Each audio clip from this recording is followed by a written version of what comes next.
My whole life, I always knew I was special. Even with no remainders, I could always move a decimal. Money on my mind while the girls that made un beso. Hustlers in my blood and it's running through my vessels. Just trying to clear the threshold, just trying to make a way. In my race against time, I could see an early grave. School to prison pipeline, 12 years a slave. Suspension and detention is conditioned for a cage.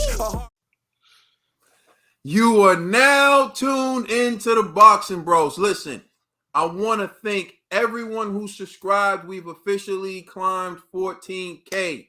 Oh, hey. We appreciate you. And you know what? More subscribers, more problems, because Bob Arum flagged one of our joints, but still, we're starting to get on the radar. So thank you. I'm Caden. I'm here with my co-host. What's going on, everybody? It's the Commissioner Trill Dollar Bill. How's everybody doing? And it's your boy Conspiracy G. I'm back for another one. What's going on? And it's Joey, the TVE. What's up, world? It's sure. Nah, yo, I'm with you, TBE. Don't let this man, don't start with TBE early. My bad. And if you make the wrong joke, G, I don't want no problems with my comedians is getting smacked out here, G. Don't make the wrong joke. Keep my name out your mouth. Keep my name out your mouth, G. Yo, you gotta make the face first, Ned. Like, you gotta make that face first.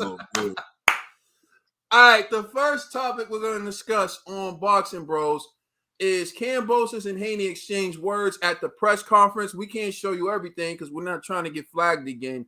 But Fight Hub posted a little, montage that they put together of the whole incident on Instagram. So we'll just take a look at that real quick. Hold on a second. Let me rewind this back. All right, let's take a look. I'll take the same deal as Loma does. I'll take the same deal as Loma. Yep. You're on a different broadcast. And what did I do? On a different broadcast. You're on a different broadcast. And what did I do? That's right. Exactly. That's right. Exactly. Because I knew I could beat you. Show me June 5th. I trusted my skills so much that I knew no matter what, I'd fight you anywhere, wherever. I'd fight you in your backyard if I had to, because I know that I'm going to beat you. And you'll see June 5th. You sound very upset. I want to see that energy when you step in here on June 5th with me. Just answer the question. You got it, bro. Come on, Bill. Answer it for him. Yeah, Bill. I just want to know that you can. Hey, you don't tell me what to do. You don't tell me what to do. I answer the question when I want to answer the question. If you tell me to answer the question, I'm not answering it. Bill looks like a world champion. Look how he's dressed. He's dressed like me, sharp, in the suit. Devin forgot the suit. I don't know if he owns one. All right. So that was the exchange. There was a lot more. Basically, Devin's accusing Kambosos of only taking the fight because he had no other option. Kambosos is saying, like, I picked you for a reason. What was another issue? Him having to go to Australia. Devin said, yo, I agreed to do it twice. That's how much it doesn't bother me. Like, I agreed to do it twice. So that was another part of the exchange. Trill Dollar Bill, what's your reaction to the exchange, and what are your thoughts on the fight? It's cool. I mean,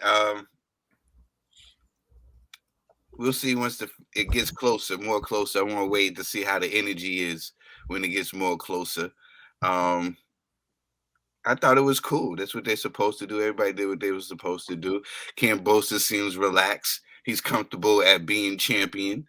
Devin Haney is being the antagonist, I guess. You know what I'm saying? He's coming in with the chip on his shoulder. It seemed like he had a chip on his shoulder. That's even why George pointed it out. Like, why are you so upset? you know, why you so, the fight ain't even start yet. You all mad over there. You know what I'm saying? Relax. You know what I'm saying? You know, and he shouted out his pops, you know, but that's a little mind game there. You know, people do that. You know what I'm saying? A little mind game there. But I thought it was cool. I mean, I like this fight, man. I actually called for this fight because I wanted to clean up that mess that the WBC did. You know what I'm saying? So they be playing around over there. We be cheaters. So I think it's good, man. I think it's good. I think it's good. Each guy made some points. But I feel like it's good. At least we get to clear up that situation with the WBC. All right, Conspiracy G, man, you get what you wanted. Devin gets his shot at Kambosos. What was your reaction to all that? I kind of think the press conference was kind of like fake beef. They don't really sound like they got issues with one another. It seemed like they cool. They just trying to beef up something just for the views, which I understand they got to do it, but it just I don't know. I didn't hear the urgency in either gentleman's like voice. You know what I mean? Like, so I don't know. It just seems like we cool, but when the cameras are rolling, we're gonna try to bring smoke to each other. So it is what it is, man. But like I like the fact that Kambosos did come at Haney, Devin's dad, because that's like the number one critique of Devin Haney is like his father's always speaking on his behalf. But I think his father might be his like manager or something. You know what I mean? Like he's something where he's the one that's doing the negotiations and everything for Devin. So it was funny when he was just like, "Yo, let your dad answer that question and stuff." So because that's one of the huge critiques that Devin be having. But nonetheless, man, Devin agreed to all the terms. So you got to give him a lot of respect and credit for that. And, he sounds real confident. Like, I'm going to put a hurting on you in Australia, not once, but twice. So that's dope. All right. TBE. Nah, I like this. The reaction to this was really dope. I don't know if that was Devin's dad in his corner because that looked like I thought for a second that was Questlove, no disrespect. But for a second I had to go in and I was like, oh, that him. He looks nothing like Questlove, bro. Nothing like Questlove. You look more like Questlove. Bro, I was trying to take a second glance. It was because it was zoomed out. But what is it? Nah, I don't think it's fake beef. I just think it's like these guys realize, oh, we got to fight each other. It's like you've been beefing with Teofimo, Ryan, Tank. You've been talking trash to all these guys, and then Kambosos comes out of nowhere, and it's just like, how, what these guys, what beef, what history do these guys have? This is like their first exchange to me, honestly, that like to see them interact like this. So it would be a little awkward until they could get face to face, hands, things like that. I like to see. I want to keep. I have a lot of hope for the build up to this fight. I'm excited for this fight. Honestly, I'm glad that it's happening.